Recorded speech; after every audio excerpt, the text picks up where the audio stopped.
నమస్తే, welcome to మన Penamaluru news వార్తలోని ముఖ్యాంశాలు. వృద్ధి రేటు లేకపోవటం వల్ల 76,195 కోట్ల రూపాయల ఆదాయం కోల్పోయామన్న సీఎం చంద్రబాబు. ఇళ్ల స్థలాల పట్టాలను పంపిణీ చేసిన ఎమ్మెల్యే బోడె ప్రసాద్. కక్షపూరిత రాజకీయాలతో గత పాలకులు ప్రజాధనాన్ని నష్టం చేశారని చంద్రబాబు ధ్వజమెత్తారు. గతంలో 5 ఏళ్ల పాటు అభివృద్ధి ఆగిపోయిందని, ఆదాయం తగ్గిపోయిందని ఏపీ సీఎం చంద్రబాబు అన్నారు. ప్రస్తుతం ఓవైపు రాష్ట్రాన్ని అభివృద్ధి బాటలో నడిపిస్తూ ప్రజలకు సంక్షేమ పథకాలు అందిస్తున్నామన్నారు. సచివాలయంలో ఆయన మీడియాతో మాట్లాడారు. గత ప్రభుత్వం కేంద్ర పథకాల్లో అవకతవకలకు పాల్పడిందని, కేంద్ర నిధులను ఇతర పథకాలకు మళ్లించిందని అన్నారు. పాలకులు చేసే తప్పుల వల్ల ప్రజల జీవితాలు ఏ విధంగా అతలాకుతలం అవుతాయి, ఒక ఎగ్జాంపుల్స్ ఇవన్నీ. అదే మరిగా ఆపర్చునిటీ ఏ విధంగా పోగొట్టుకుంటారు అనేది కూడా ఒక ఇంపార్టెంట్ ఇష్యూ. నేను ఆ మధ్యకాలంలో ఒకసారి 6-7 వైట్ పేపర్స్ని పబ్లిసైజ్ చేశాను. అందులో డీటెయిల్డ్గా వెళ్ళాను ప్రతి ఒక్క వ్యవస్థను కూడా. మళ్ళీ ఇప్పుడు ఏం చేస్తూ ఉంది ప్రభుత్వం ప్రజలకు చెప్పాల్సిన బాధ్యత ఉంది. అందుకే ఇవన్నీ ఎడ్యుకేట్ చేస్తున్నా. ఎవరికైనా అర్థం కాకపోతే అర్థం చేసుకోవడానికి కనీసం చదువుకున్న వాళ్ళని అర్థం చేసుకొని 10 మందిలో చర్చించాల్సిన అవసరం ఉంది. ఇది 14-15 బైఫర్కేషన్ అయ్యింది రాష్ట్రం. అప్పటి నుంచి తెలుగుదేశం పార్టీ 5 ఏళ్ళు అధికారంలో ఉన్నాం. 14 నుంచి 18 వరకు, 14, 15, 18, 19. ఆ రోజు మీరు చూస్తే నేను ఆ ఫిగర్స్ అన్నిటి పోవడంలో టైం అవుతుంది కాబట్టి ఇక్కడికి వచ్చినప్పుడు ఆవరేజ్ జిఎస్టిపి గ్రోత్ రేట్ 13.5%. అందులో ఆల్ ఇండియా లెవెల్లో 4.45% కాంట్రిబ్యూషన్ షేర్ వచ్చి మంది 4.45, 4.21 నుంచి పెంచుకుంటూ 4.5 వరకు 4.5కి వెళ్ళాం. ఇక్కడికి వచ్చే కొందికి ఆల్ ఇండియా లెవెల్ 10.98 పెరిగారు. అప్పుడు 10.98 పెరిగినా దాన్ని కాంపన్సేట్ చేసి దగ్గర 3% పైన 2.7% మనం హయ్యర్ గ్రోత్ తీసుకొచ్చాం.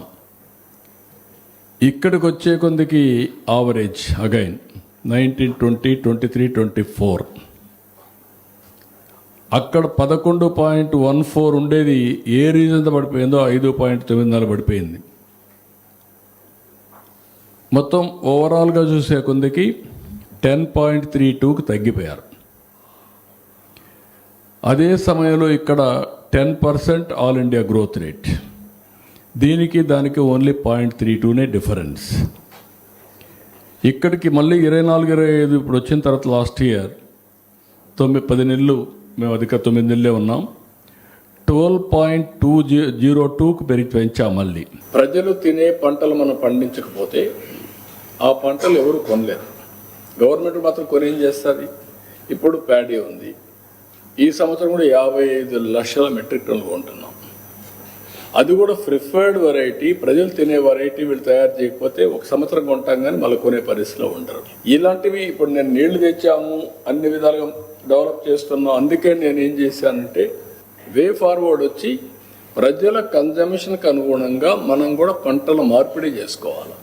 ఓకే, ఆంధ్రప్రదేశే మార్కెట్ లేదు, చాలదు. ఒకప్పుడు మన ఇంటికే మార్కెట్, మనం పండించుకు మనమే తినేవాళ్ళం. ఇప్పుడు అది అయిపోయింది. ఇప్పుడు ఏంటి, మనం పండించింది బయట వాళ్ళు తినాలి. అది కాకుండా ఆంధ్రప్రదేశ్ ఒకటే మార్కెట్ చాలదు. ఇప్పుడు నేనేమన్నానంటే హార్టికల్చర్, అక్వాకల్చర్కి వెళ్ళాం. అక్వాకల్చర్ చైనా, అమెరికాలో ట్రంప్ దెబ్బతో మన రొయ్య దెబ్బతినింది, గదిగలాడింది. ఓకే, ఆల్టర్నేటివ్ ఆ రైతాంగం ఆలోచించారు. నేను కూడా ₹1.50 ఇచ్చాను, ముందుకు వెళ్ళిపోతున్నాం. పెస్టిసైడ్స్ అన్నీ కూడా కంట్రోల్ చేస్తున్నాం, రాబోయే రోజుల్లో ఇవన్నీ చేస్తున్నాం. అట్లా రైతులు కూడా ముందుకు వస్తే సాధ్యమవుతుంది. కొన్ని ఏం చేస్తున్నారంటే కొంతమంది రైతులు వాళ్ళకు కూడా ఎడ్యుకేట్ చేయాలి. ఇంకా ఒక రైతు నేను చూశాను 2 acres 1 acre తీసుకొని నేచురల్ ఫార్మింగ్కి వెళ్ళి నెలకు 20,000 నుంచి 40,000 రూపాయలు సంపాదిస్తున్నాడు నెలకు. అతను ఏం చేస్తున్నాడంటే ఒక ఇది పెట్టి ప్యాడీ చుట్టుపక్కల ఒక వాటర్, దాంట్లో ఫిష్, అది ఇది గట్టు పైన కూరగాయలు, ఇవన్నీ అతనికి వాడుకోవడానికి మిగిలి ఊర్లో వాళ్ళకి కానీ బయట అమ్ముతున్నాడు. ఎవ్రీ మంత్ 20,000 40,000 వస్తూ ఉంది. కొంతమంది ఏం చేస్తున్నారంటే టెనెంట్ ఫార్మర్ 60 ఎకరాలకు బనానా వెళ్ళిపోతున్నాడు, ప్రైవేట్ లెండింగ్ తెచ్చేస్తున్నాడు. కలిసి వస్తే పర్వాలేదు, కలిసి రాకపోతే ఒక సంవత్సరం ఇంకా అతనికి ఏం చేయాలో తెలియని పరిస్థితి వస్తుంది. ఇలాంటివి కొంచెం మార్చుకోకపోతే ఏ ప్రభుత్వం కూడా ఇవన్నీ చేయలేదు. అందుకే ఇప్పుడు నేను బిల్ గేట్స్ ఫౌండేషన్ ద్వారా అగ్రిటెక్ వెళ్తున్నాం. 3 ఏజెన్సీని పెట్టాం. నేను చాలా టైం స్పెండ్ చేస్తున్నా. మొన్నే 6 రోజులు ప్రతి ఒక్క రైతు దగ్గరికి వెళ్ళి చైతన్యవంతులు చేస్తున్నాం. మళ్ళీ ఆ రైతులు పండించిన పంట కొనడానికి ఏమేం చేయాలో అవి కూడా చెప్తున్నాం. రైతు సేవా కేంద్రం వారిగా యాక్షన్ ప్లాన్ తయారు చేస్తున్నాం. ఇవన్నీ కూడా ఇప్పుడు ఉదాహరణ మన పంట అరకు కాఫీ ఉంది. It has become a global brand. Reason is very simple. Araku coffee, organic coffee. కానూరులో డ్రైనేజీ సమస్య పరిష్కరించేందుకు కృషి చేస్తుంటే ప్రతిపక్ష పార్టీలు ఓర్వలేక బురద జల్లుతున్నారని ఇల్లు పట్టాల పంపిణీల్లో ఎమ్మెల్యే బోండ ప్రసాద్ అన్నారు. పెనమలూరు నియోజకవర్గం తాడిగడప మున్సిపాలిటీ కానూరు గ్రామంలో కాల్వకట్టపై నివాసముంటున్న నిరుపేదలకు 72 గజాల ఇళ్ల స్థలాల పట్టాల పంపిణీ కార్యక్రమాన్ని పోరంకి తెలుగుదేశం పార్టీ కార్యాలయంలో నిర్వహించారు. ఈ కార్యక్రమంలో ముఖ్య అతిథిగా ఎమ్మెల్యే బోండ ప్రసాద్ పాల్గొని అర్హులైన వారికి ఇళ్ల పట్టాలు అందజేశారు. ఈ సందర్భంగా ఎమ్మెల్యే బోండ ప్రసాద్ మాట్లాడుతూ, ఎక్కడో దూరంగా ఇళ్ల పట్టాలు ఇవ్వకుండా మీరు ఉంటున్న గ్రామంలోని పట్టాలు ఇచ్చాను అన్నారు. ఈ కార్యక్రమంలో కూటమి నాయకులు, తహసీల్దార్ తదితరులు పాల్గొన్నారు. ముఖ్యమంత్రి చంద్రబాబు నాయుడు, మంత్రి నారా లోకేష్ వల్ల రాష్ట్రానికి పెట్టుబడులు వస్తున్నాయని తెలుగుదేశం పార్టీ పార్టీ బ్యూరో సభ్యులు రెడ్డప్ప శ్రీనివాస్ రెడ్డి అన్నారు. అమరావతి ఎన్టీఆర్ భవన్ తెలుగుదేశం పార్టీ కార్యాలయంలో టీడీపీ పార్టీ పొలిట్ బ్యూరో సభ్యులు రెడ్డప్ప శ్రీనివాస్ రెడ్డి మాజీ ముఖ్యమంత్రి వైసీపీ పార్టీ అధ్యక్షుడు జగన్మోహన్ రెడ్డి చేసిన విమర్శలపై విలేకరులతో సమావేశం నిర్వహించారు. ఈ సందర్భంగా రెడ్డప్ప శ్రీనివాస్ రెడ్డి మాట్లాడుతూ, జగన్మోహన్ రెడ్డిని ఏ రాష్ట్రానికి చెందినవాడని ప్రశ్నించారు. ముఖ్యమంత్రి చంద్రబాబు నాయుడు ఒక్కరోజు హైదరాబాద్ వెళితేనే హైదరాబాద్ నుంచి పాలన చేస్తున్నారని విమర్శించారు. జగన్మోహన్ రెడ్డి పెట్టుబడుల్ని పెట్టించకపోగా పెట్టుబడులు పెట్టేవారిని బెదిరిస్తున్నారని మండిపడ్డారు. వైఎస్ఆర్ కాంగ్రెస్ పార్టీ అధ్యక్షులు జగన్మోహన్ రెడ్డి గారి పరిస్థితి చూస్తే ఒకసారి జాలేస్తూ ఉంది. అసలు ఈయనది ఏ రాష్ట్రం అని చెప్పి నేను అడుగుతూ ఉండా, ఏ జిల్లా అని చెప్పి నేను అడుగుతూ ఉండా. అధికారం కోసం, రాజకీయం కోసమేమో ఆంధ్రప్రదేశ్, వ్యాపారం కోసం, నివాసం కోసం కర్ణాటక రాష్ట్రం. ఆనాడు చంద్రబాబు నాయుడు గారు ఎప్పుడైనా ఓ రోజు హైదరాబాద్కు వస్తే పక్క రాష్ట్రం నుంచి రాజకీయం చేస్తున్నారు చంద్రబాబు నాయుడు గారు అని విమర్శించిన మీరు ఈరోజు వారానికి 4 రోజులు కర్ణాటక రాష్ట్రంలో నివాసం ఉంటూ అక్కడ వ్యాపారాలు చేసుకుంటూ రాష్ట్రంలో అధికారంలో ఉన్న సమయంలో అక్రమ సంపాదన అంతా అక్కడ పెట్టుబడులు పెడుతూ వ్యాపారం చేసుకుంటున్న మీరు ఆంధ్రప్రదేశ్ వాసులా అని చెప్పి నేను అడుగుతూ ఉండా, కడప వాసులా అని అడుగుతూ ఉండా, రాయలసీమ బిడ్డనా అని అడుగుతూ ఉండా. కడప జిల్లా మాది, జగన్మోహన్ రెడ్డి గారు మాది కడప జిల్లానే, మేము రాయలసీమ వాసులమే. మీరు అధికారం కోసం ఇక్కడ వచ్చి రాజకీయం కోసం, రాజకీయ పదవుల కోసం ఆంధ్రప్రదేశ్ అంటారు, వ్యాపారం కోసం కర్ణాటక రాష్ట్రంలో ఉంటారు. అధికారంలో ఉన్నప్పుడు ఇదే పంద, ప్రతిపక్షంలో ఉన్న ఇదే పంద, అబద్ధాలు చెప్పడం, అసత్యాలు మాట్లాడడం ఒక పేటెంట్ రైట్స్గా తీసుకున్నారు మీరు. ఈ ప్రభుత్వం ఏ కార్యక్రమం చేసినా సాక్షి మీడియా, సాక్షి పత్రిక ద్వారా అబద్ధాలు, అభూత కల్పనలు, లేనిపోని ప్రజలను మభ్యపెట్టే ప్రయత్నాలు, విష ప్రచారాలు చేస్తున్న నీ సాక్షి మీడియా, సాక్షి ఛానల్తో పెట్టి నువ్వు ఇక్కడ రాజకీయం చేస్తూ ఉండవు. రాష్ట్రాన్ని పెట్టుబడులు పెట్టే వాళ్ళని అందరినీ కూడా బెదిరించే ప్రయత్నం చేస్తూ ఉండవు. ఈరోజు రాష్ట్రానికి 20 లక్షల కోట్ల పెట్టుబడులు వస్తున్నాయి.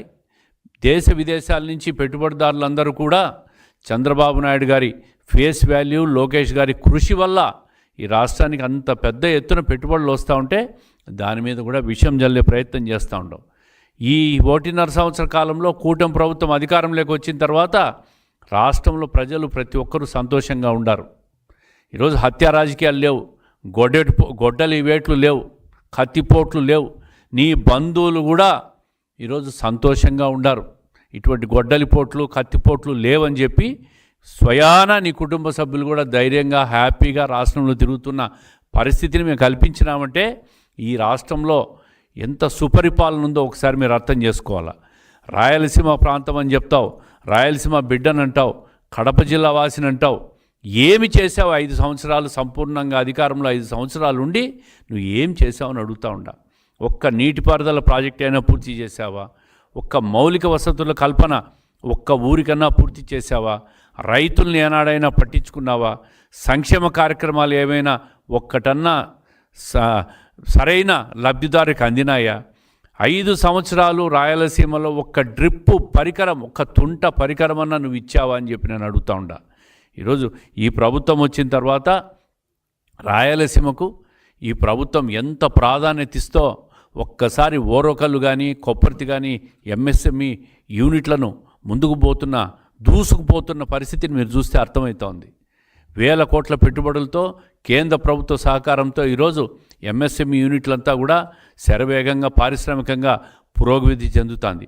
ఏదైతే 2014-19 మధ్య కియా మోటార్స్ తీసుకొచ్చామో అదేవిధంగా ఈరోజు కడప జిల్లాలో కూడా ఎంఎస్ఎంఈ యూనిట్ల ద్వారా వేల కోట్ల పెట్టుబడులు వస్తూ ఉన్నాయి. ఉద్యోగ కల్పన జరగబోతూ ఉంది, ఉపాధి జరగబోతూ ఉంది. నీటిపారుదల ప్రాజెక్టులు రాయలసీమలో అన్నీ పూర్తి జరుగుతున్నాయి. ఈరోజు 720 కిలోమీటర్ల హంద్రీనీవా ప్రాజెక్టు కర్నూలు జిల్లా నుంచి చిత్తూరు జిల్లా తమిళనాడు బార్డర్ వరకు విత్ లైనింగ్ పూర్తి చేసి పోయిందంటే అది ఈ కూటమి ప్రభుత్వం చంద్రబాబు నాయుడు గారి ప్రభుత్వం కృషి కాదా అని చెప్పి నేను అడుగుతూ ఉండా. ఈరోజు రాష్ట్రంలో అన్ని రకాలుగా కూడా ఒక దీర్ఘకాలిక ఒక ప్రణాళికాబద్ధంగా ముందుకు పోతున్నాం. ఈరోజు ఒక్కసారి గూగుల్ సంస్థ ఆంధ్రప్రదేశ్ రాష్ట్రానికి వస్తూ ఉందంటే గూగుల్ డేటా సెంటర్ అది చంద్రబాబు నాయుడు గారు లోకేష్ గారి కృషి కాదా, ఈ ప్రభుత్వ కృషి కాదా అని చెప్పి నేను అడుగుతూ ఉండా. కేంద్ర ప్రభుత్వ సహకారంతో ఈరోజు పూర్వోదయ ప్రాజెక్టు కింద దాదాపుగా 44,000 కోట్ల రూపాయలు ఏదైతే ఈశాన్య రాష్ట్రాలకు ఇస్తారో దాన్ని కూడా మా రాష్ట్రానికి సపోర్ట్ అందజేయండి అని చెప్పి చంద్రబాబు నాయుడు గారు కృషి చేసి రాబోయే 3.5 సంవత్సరాల్లో 44,000 కోట్లతో ఆంధ్రప్రదేశ్ కేంద్ర ప్రభుత్వం గ్రాంట్ రూపంలో పూర్వోదయ స్కీమ్ ఇస్తూ ఉంది. దాని ద్వారా 9,000 కోట్ల రూపాయలు ఇది హార్టికల్చర్ పురోగభివృద్ధికి ఉపకరిస్తుంది. ముఖ్యంగా రాయలసీమలో ఫుడ్ ప్రాసెసింగ్ యూనిట్లకు ఈ కార్యక్రమం ఎంతో ఉపకరిస్తుందని చెప్పి తెలియజేస్తూ ఉండా. అదే కాకుండా 23 లక్షల కోట్ల పెట్టుబడులు 20 లక్షల ఉద్యోగాల కల్పనకు ప్రభుత్వం పనిచేస్తూ ఉంది. ఏదైతే ఎన్నికల హామీలు చెప్పామో సూపర్ 6 కార్యక్రమాలన్నీ కూడా ప్రతి సంక్షేమ కార్యక్రమం ప్రజలకు చేరుతున్నాయి. ప్రజలు సంతోషంగా ఉండారు. పరకామణి చోరీ కేసులో నిందితుడిని వెనకేసుకొస్తూ జగన్మోహన్ రెడ్డి మాట్లాడటం చాలా విడ్డూరంగా ఉందని రాష్ట్ర రవాణా శాఖ మంత్రి మండపల్లి రాంప్రసాద్ రెడ్డి అన్నారు. అమరావతి ఎన్టీఆర్ భవన్ రాష్ట్ర తెలుగుదేశం పార్టీ కార్యాలయంలో రాష్ట్ర రవాణా శాఖ మరియు యువజన క్రీడల శాఖ మంత్రి మండపల్లి రాంప్రసాద్ రెడ్డి విలేకరులతో సమావేశం నిర్వహించారు. ఈ సందర్భంగా మంత్రి మాట్లాడుతూ కూటమి ప్రభుత్వం అధికారంలో వచ్చి 18 నెలల్లోనే రాష్ట్ర ప్రజలకు అనేక సంక్షేమ ఫలాలను అందజేశామన్నారు. ముఖ్యమంత్రిగా జీవితాంతం ఉంటారని, నా పట్టాన్ని ఇంట్లో ఉంచుకోవాలని చెప్పిన జగన్మోహన్ రెడ్డి చేసిన పాలనకు 11 సీట్లకే పరిమితమయ్యారన్నారు. ప్రతిపక్ష నేతగా జగన్మోహన్ రెడ్డి మీడియా ముఖంగా ఏ రోజైనా మాట్లాడారా అని ప్రశ్నించారు. దొంగతనం, డ్రగ్స్ కేసుల్లో దొరికిన వారిని వెనకేసుకొస్తూ జగన్మోహన్ రెడ్డి మాట్లాడటం విడ్డూరంగా ఉందని మండిపడ్డారు. ఈ రాష్ట్రంలో ఎప్పుడూ లేని విధంగా ఈరోజు సంక్షేమ అభివృద్ధి ఫలాలు రాష్ట్ర వ్యాప్తంగా గౌరవ ముఖ్యమంత్రి చంద్రబాబు నాయుడు గారి నేతృత్వంలో అందుతూ ఉన్నాయి. కేవలం 11 సీట్లకే పరిమితమైన జగన్మోహన్ రెడ్డి పార్టీ గతంలో చేసిన పాపాలకు ఈరోజు కూడా ఆ పాపాలు వాళ్ళ వెంటాడుతున్నాయి. ఆ పాపాల నుంచి బయటకు వచ్చేదానికి ఈరోజు ఆపసోపాలు పెట్టి వాళ్ళు పడుతున్న కష్టాలు చూస్తే మాకే బాధేస్తూ ఉంది. ముఖ్యంగా గత ప్రభుత్వంలో చేసిన తప్పులు తప్పిదాలు ఒక్కొక్కటిగా ఈరోజు బయటకు వస్తుంటే ఈరోజు ఏం చేయలేని పరిస్థితిలో జగన్మోహన్ రెడ్డి ఉండి నెలకొక్కసారి కూడా ఒక ప్రతిపక్ష నాయకుని హోదాలో పాత్రికేయులు అలాగే మీడియా సోదరుల ముందరకు వచ్చి మాట్లాడలేని పరిస్థితిలో జగన్మోహన్ రెడ్డి ఉన్నాడంటే ఒకసారి మీరంతా గమనించాల. జీవితాంతం నేను ముఖ్యమంత్రిగా ఉంటా, నా పటం ఇంట్లో పెట్టుకోండి అని చెప్పిన వ్యక్తి ఈరోజు ప్రతిపక్షానికి కూడా పనికి రాకుండా ఈరోజు పాలకపక్షం ఏదైతే ఉందో అది చేస్తున్న మేలును కూడా ప్రజలను మైమరిపించే విధంగా చేస్తున్నారంటే మీరు ఒకసారి గుర్తించవలసిందిగా కోరుకుంటున్నా. ముఖ్యంగా ఈరోజు నేను చెప్తున్న విషయం, కలియుగ వెంకటేశ్వరుడు ఈరోజు ఆంధ్ర రాష్ట్రానికే కాదు ప్రపంచానికి భగవంతుడైన వెంకటేశ్వర స్వామి దగ్గర పనిచేస్తూ మీ హయాంలో అంటే జగన్మోహన్ రెడ్డి గారి హయాంలో పరకామణిలో దొంగతనం చేస్తూ సీసీ కెమెరాలకు పట్టుబడిన వ్యక్తిని కూడా ఈరోజు వెనకేసుకున్న వ్యక్తి ఎవరన్నా ఉన్నారంటే అది కేవలం జగన్మోహన్ రెడ్డి. 5 సంవత్సరాలు నువ్వు ముఖ్యమంత్రిగా పనిచేసి ఎవరైతే భగవంతుని దగ్గర తప్పు చేసి అతనే ఈరోజు ప్రజల ముందరకు వచ్చి అయ్యా నేను చేసింది తప్పు, ఈ భగవంతుడు నాకు శిక్ష వేస్తున్నాడు, నేను చేసింది తప్పు, నా యావది ఆస్తిలో 90% నేను ఈ భగవంతునికి రాసిస్తాను, నన్ను ఇప్పటికైనా క్షమించండి అని అతనే పశ్చాత్తాపంతో ఈరోజు ఉంటే మీరు ప్రెస్ మీట్ పెట్టి చిన్న తప్పుకు ఈ ప్రభుత్వం ఇంత రాద్ధాంతం చేస్తుందని మాట్లాడడం చాలా విడ్డూరంగా ఉంది అని మీకు తెలియజేసుకుంటున్నా. మేము జగన్మోహన్ రెడ్డిని ఇప్పుడు ప్రశ్నిస్తున్నాం, మీ లెక్కలో చిన్న తప్పు అండి ఏంది, పెద్ద తప్పు ఏది అని అడుగుతున్నా. మీరు మీ బాబాయిని చంపిన వారిని ఈరోజు వెనకేసుకొని వస్తున్నారు. మీ కుటుంబంలోనే మీతో ఎవరైతే ఈరోజు ప్రయాణిస్తున్నారో ఆ కేసులో ముద్దాయిలుగా ఉంటూ సంవత్సరాలు జైల్లో ఉంటే కూడా ఈరోజు ప్రజలను మభ్యపెట్టే పరిస్థితిలో మీరున్నారు. ముఖ్యంగా ఈ పరకామణి కేసులో ఈ ప్రభుత్వం చిత్తశుద్ధిగా వ్యవహరిస్తూ ఉంది. మేము ఎవరిని ప్రలోభపెట్టలేదు. ఈరోజు అధికారులు ఎవరైతే ఏసీబీ అలాగే సిఐడి అధికారులు ఎవరైతే ఈ కేసు మీద ఇంట్రాగేషన్ చేస్తున్నారో వాళ్ళ దగ్గర ఆధారాలు ఉన్నాయి, వీడియోలు సీసీ ఫుటేజీలు ఉన్నాయి. అలాగే ఎవరైతే దీంట్లో నిందితుడిగా మీరు పేర్కొన్నారో ఆ పేర్కొన్న వ్యక్తే నేను ఈ తప్పులు చేశానని అంగీకరించడం జరుగుతూ ఉంది. దీంట్లో ఇంకోటి కొసమెరిపోయేదంటే ఈరోజు మీరు ఎవరిని రక్షించేదానికి ఈ కార్యక్రమాలన్నీ చేపడుతున్నారో మాకు అర్థం కావడం లేదు. దీని వెనకాలైతే ఒక కుట్ర ఉంది. మీరు మొన్న ప్రెస్ మీట్ పెట్టిన క్షణాల్లోనే ఆ రోజు మీ సోషల్ మీడియా మీ వైసీపీ ప్లాట్ఫాముల్లో కూడా అవన్నీ ఆ మాధ్యమాల్లో అంతా బయటికి వస్తున్నాయంటే మీరు దీని మీద ఎందుకు ఇంత ఇంట్రెస్ట్ చూపిస్తున్నారు? మీరు చిన్న తప్పే అన్నారు. ఇంత చిన్న తప్పుకు మీరు హైపర్గా ఎందుకు రెస్పాండ్ అవుతున్నారో మాకు అర్థం కావడం లేదు. నేను ఒకటే చెప్తున్నా, ఆ రోజు రవికుమార్ అనే వ్యక్తి దోషిగా నిరూపమయ్యాడు. దీని మీద చర్యలు తీసుకుంటాం. ప్రభుత్వం దీని మీద పనిచేస్తూ ఉంది. జగన్మోహన్ రెడ్డి గారిని మేము ఒకటే అడుగుతున్నాం, ఈ ప్రభుత్వం ఏర్పాటైన తర్వాత రాష్ట్ర ప్రజల యొక్క ముఖ్యంగా యువత బాగోగుల కోసం రాష్ట్ర ప్రభుత్వం గౌరవ ముఖ్యమంత్రి గారు ఈగల్ అనే ఒక టాస్క్ ఫోర్స్ని తీసుకొని రావడం జరిగింది.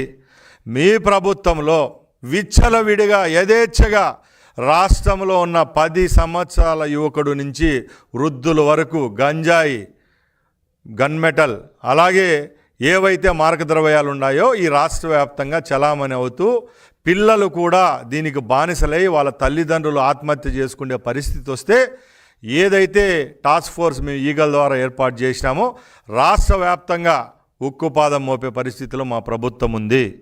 అలాగా మేము ఒక పక్కల ఈ రాష్ట్రంలో ఉన్న ప్రజలను రక్షిస్తూ పోతా ఉంటే మీరు చేస్తున్న అరాచకం ఇంత అంత కాదు. మీరు మొన్న ఒక స్టేట్మెంట్ ఇవ్వడం జరిగింది. మీ విశాఖ జిల్లా అధ్యక్షుడు పులగం కొండారెడ్డి ఆయన ఒక రౌడీ షీటర్, ఒక దొంగ. అలాంటి వాడిని మీరు వెనకాల వేసుకొని రావడం ఎంతవరకు నిజమని అడుగుతున్నా. మనందరికీ తెలుసు మీ ప్రభుత్వంలో ముఖ్యంగా రాయలసీమ ప్రాంతంలో ఎవరైతే నిజమైన రైతులు ఉన్నారో, నిజమైన లబ్ధిదారులు ఉన్నారో ఆ రోజు మీరు చేసిన దాష్టికాల వల్ల వేలాది మంది వాళ్ళ భూములు కోల్పోవడం జరిగింది. ఈరోజు ఈ ముఖ్యమంత్రి గారి సారథ్యంలో రెవెన్యూ సదస్సులు ఏర్పాటు చేసి ఎవరైతే నిజమైన లబ్ధిదారులు రైతులు ఉన్నారో వాళ్ళందరి కోసం ఆ రోజు ప్రభుత్వం ఏర్పాటైన తర్వాత ఈ రోజు వరకు కూడా ఈ ప్రభుత్వం పనిచేస్తూ ఉంది. చెప్పుకుంటూ పోతే ఎన్నో మైల్ స్టోన్స్. ఈరోజు పోలవరం 70% పూర్తయింది. అమరావతిలో ఈ రోజుకు కూడా రోజుకు అమరావతిలో ఏం జరుగుతుంది, ఏ విధంగా అమరావతిని బ్రాండ్ బిల్డప్ చేస్తున్నాం, ఇన్ఫ్రాస్ట్రక్చర్ ఏ విధంగా చేస్తున్నారో కళ్ళు లేని కబోదులు మీకు కనపడడం ఏమో లేదు, కానీ ఈ రాష్ట్రమే కాదు యావత్ భారతదేశం దీని మీద కన్నేసింది. ఇలా చెప్పుకుంటూ పోతే ఎన్నే కార్యక్రమాలు ఉన్నాయి. ఈరోజు ముఖ్యంగా ఈ మీడియా సమావేశం ఏర్పాటు చేయడం మీకు చెప్పా. ముఖ్యంగా పరకామణి కేసులో ఇప్పటికీ మేము ఒకటే చెప్తున్నాం, ఈ ప్రభుత్వం చిత్తశుద్ధితో ఎంక్వైరీ కమిటీ వేసింది. ఈ ఎంక్వైరీలో తప్పకుండా ఎవరైతే నిజమైన వెనక బ్యాక్డోర్లో ఉండి దీన్ని ప్రోత్సహించారో, ఎవరైతే ఈ అసాంఘిక కార్యక్రమానికి ఈ చర్యలకు ఎవరైతే బాధ్యులు ఉన్నారో వాళ్ళకి ప్రభుత్వం చర్యలు తీసుకుంటుంది. అలాగే మేము ముందు చెప్పినట్టే ఈ రాష్ట్రంలో యువత భవిత కాపాడేదానికి డ్రగ్స్ మీద ఉక్కుపాదం మోపడం జరిగింది.